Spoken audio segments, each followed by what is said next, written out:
I married into the industry. I was fortunate enough to marry Laurent's son and have been working in the hair industry for 14 years. I started here in Los Angeles, and we opened salons in Las Vegas and New York and Florida, and now most recently here in Malibu. And I'm going on 14 years in the hair industry, and I love it.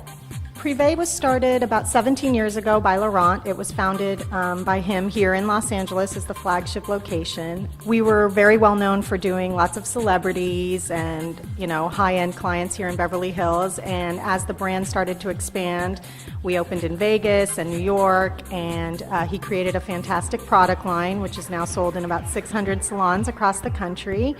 And we've just sort of been keeping it in the family. It's all privately owned. We're not a franchise. And we've been expanding the brand around the country. And most recently, our products are now internationally distributed as well. And we don't know, but we're hoping to have a few more over the next couple of years. There was a period there where salons lost sight of customer service, and it just felt like the stylists were doing you a favor whenever you sat in the chair, and that's never been our philosophy. We're big believers that this is a service, and people should feel like the service should exceed their money, and they should really want to come back. It shouldn't be out of necessity because they have to. And I feel like salons really lost sight of that. And there's been a shift, I think, since the recession, and people are paying more attention to where and how they spend their money. And in a city like LA, where there's a million great salons, you really have to go above and beyond a good haircut. And I feel like salons have sort of shifted out of that. And hopefully now they're kind of coming back and realizing that we have to take care of our clients or they won't come back. I will say that the biggest thing that I do, which might sound really drastic, is I clean house. If you don't fit the brand and what we represent as a whole from start to finish, meaning how you present yourself, the way we deal with our clients, the types of things that we talk about while they're in the chair, then this is not the right place for you. And in the end, it's a disservice to the stylist and to me. So even though it sounds pretty harsh, I've been known to just let people go if they don't fit. Instead of holding on to that, well, they make such and such money every week, and how am I going to survive? It's really been a lesson for me to see that when I make room, better things come. The best thing a salon can do is have good word of mouth. And so that's our best approach, is really reaching the person. I don't necessarily advertise in magazines. We do have a publicist, which helps. But for the most part, it's really just reaching the person. We do loyalty programs, referral programs, where we thank our clients for sending us business, and we find out what they would want.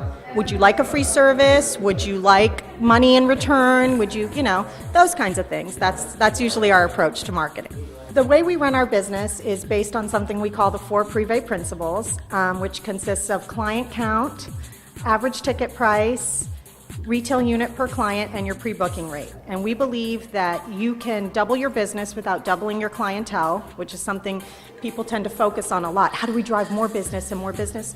More business doesn't necessarily lead to more money.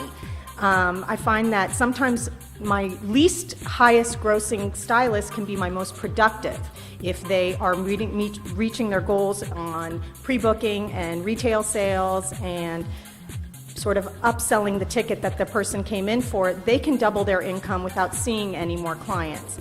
And that's our focus. I feel like the advantage of me not being a hairdresser and running a hair salon is that I get to help my stylist build their business and build a career and have some longevity, whether they stay with Privé or they move on.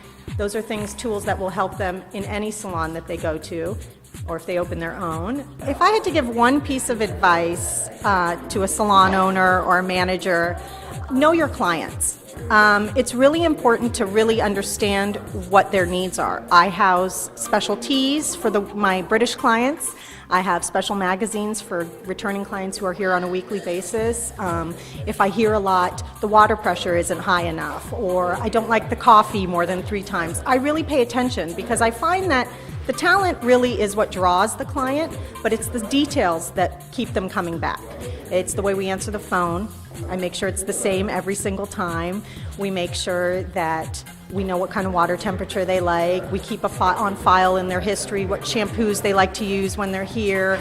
Just small little things that really make the woman feel like she is coming back to a place that's familiar and knows her, as opposed to just, what was your name? And, oh, no, we don't have that. Or we really try to pay attention to the details. And I think that that's what sets apart a great manager from just somebody who's here. It's like anybody can answer the phone, but can you remember people's names? Can you remember that if they have children, or if they're just going through a divorce, or little things like that I think really start to make women feel special, and that's what makes them stay with you. It's hard to keep people's loyalty in this day and age, and I feel like by paying attention to the details is how we keep people coming back.